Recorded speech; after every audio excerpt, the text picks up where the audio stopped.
up, everybody? My name is Ed Dervis. This is 993 Driving. I'm so thankful everybody's here today.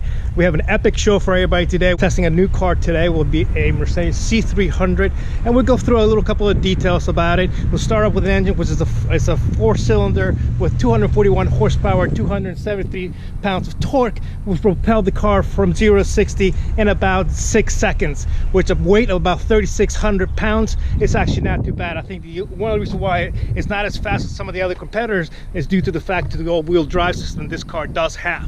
But more important, the reason why I want to test this car today is because due to the fact that we're coming to the end of this line. This is the second generation of the C-Class coupe.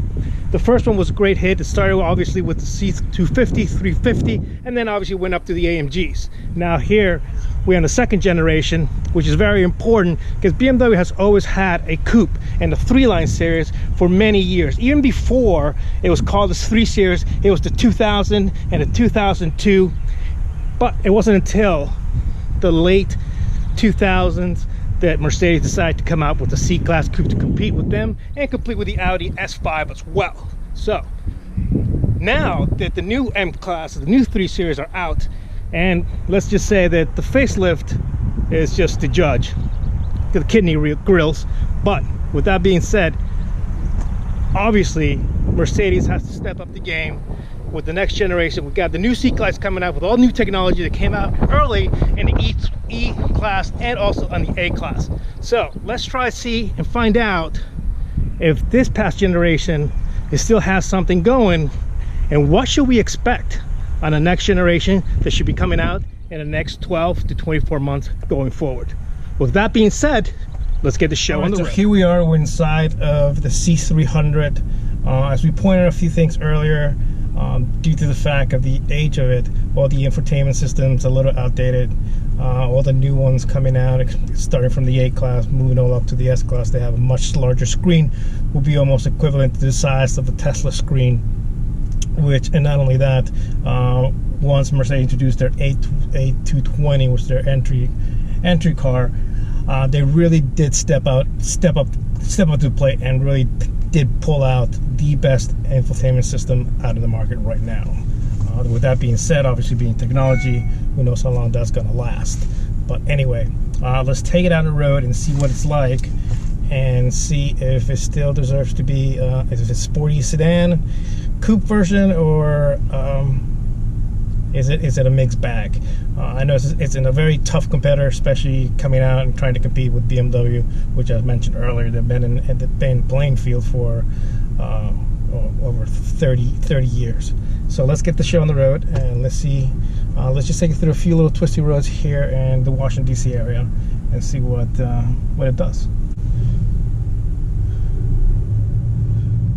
First impressions right off the bat, it's just like any other German car. It's extremely solid. It feels down to the ground. The one thing that I've always noticed in the past 4MATICs and the Mercedes is it does add that extra weight to it. Otherwise, it's pretty smooth. Like I said, we're going to go down this twisty road. Feedback is pretty good coming out of the steering wheel. We're in a sort of kind of hilly country road, and it's not beating us up.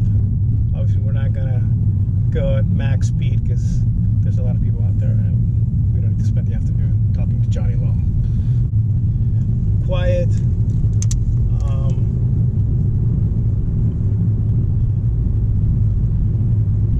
Like some other German cars, you got to put a little more extra pressure on the accelerator, but this one feels okay. One of my gripes that I had, I've owned the previous generations, 2 of the C-Classes, the 350 and the 63, and this one rides much smoother than those guys. And one of the things that I have to point out right off the bat, that one of the difference between those and this generation is that the quality material and just the look and fit and finish is 10 times more superior than the old versions, the outgoing ones.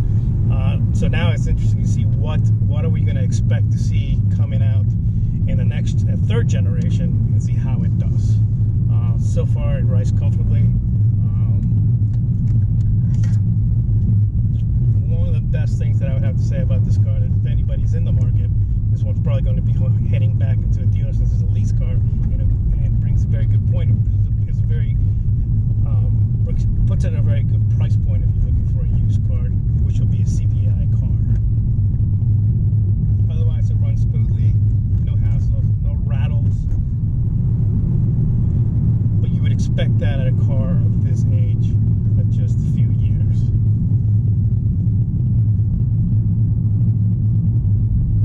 Comfortable, smooth. One of the things that we have to point out is that when you start talking, you know, there's a lot of cars manufacturers there who basically have just gotten rid of their coupes. That comes down even to the Honda Accord, who's no longer in existence, just because the market is not there for them anymore. So when you start talking about a car that is a coupe in a German make, and you start talking a price point where it starts at $50,000, that's a lot of money for a car that's only 2 doors and not the most practical. So it has to really do perform the way it should. We got Wolfman going down the road.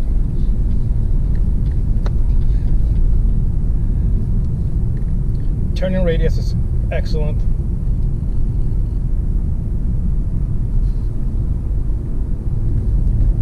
Heading up the road. Try to see any guys, so we'll give it a little more extra gas.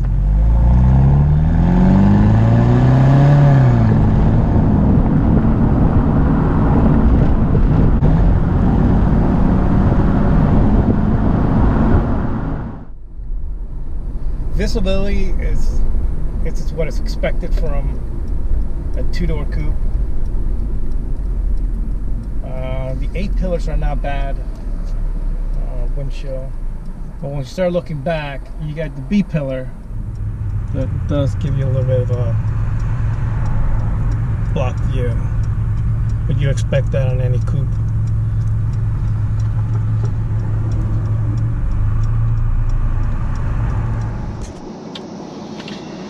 Well, that is it. Thank you so much for tuning in today. We're doing a wrap up on the C300. It was really nice and very generous for our subscriber to let us use their car and take it out and do a little filming with it. After about a week of that it's been since we test drove the car, my opinions are excellent value. It's an excellent value, even at a price point at $50 for 2017 at that time. With all the options at about $56,000, and today there's around the same starting point. Great value, like I said, at 2017. If you find a used one, CPA, I mean, it's a great value. It handles great. All the materials of the inside are top-notch quality. The steering feels good. Good thickness in the steering wheel. Everything falls right into place where you like it to be. Obviously, the only things that I would have to say about it is that it surely is a luxury coupe. It does fall a little bit short when it comes to the BMW and performance-wise, but now when it comes to steering wheel feel, I think the BMW has lost a little bit of that over the last couple of years. Audi, same thing. They have a little bit of numb steering in the middle. It does come back to life a little bit once you start moving the pace. But for the C300, great steering, right precise, great feel, like I said. So overall, I think it's a great value. I'm glad that the Germans are sticking with the coupe versions of their mid-size cars, and the obviously in BMW's case would be the 3 Series, and the Audi will be the 5 Series. But I highly do recommend them. Great car, great value. Can't say nothing but good things. Thank you so much again to the subscriber who let us use the car and make sure that we have this video out. And more importantly, I hope everybody has a fantastic day. If you're new, please subscribe, hit the notification bell. Great content coming down the line. I'm sorry it took a little while to get this video out, but we got new cameras out, we got new video, we got new mic. So a lot of good things are happening. So just stay tuned. And I can't wait to see everybody on the next video. Until then, have a fantastic day, and I'll catch everybody very soon. Bye.